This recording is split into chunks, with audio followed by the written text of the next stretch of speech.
Magkano nga ba ang gagastusin kung kukuha ka ng business permit at BIR? Yan ang aalamin natin ngayong araw na to. Kasi nga, magpa-process ako ng business permit ko dito sa Kidapawan. Business permit, BIR, at kung ano-ano pa. Kaya alamin natin magkano nga ba. Sabi nga nila, 5,000 daw or depende daw sa business. Minsan daw 10,000. Pero hindi natin alam.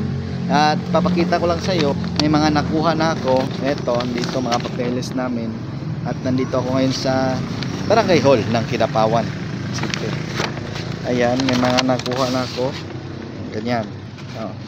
So ang una nating pinuntahan kahapon, kasi nakapangalan ko sa asawa ko, is nagpa-SPA tayo. Kuha tayo ng special power of attorney para mag-process dito. Nagastos ko noon 350. Bayad ko sa...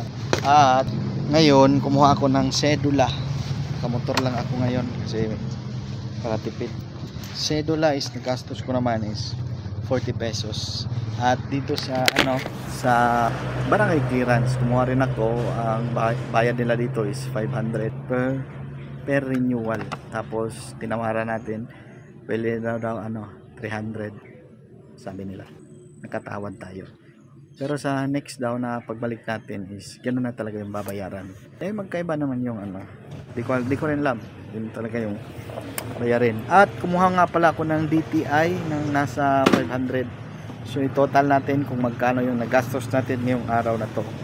Pero hindi pa tayo tapos dahil ang nakuha pa lang natin sedula, barangay clearance.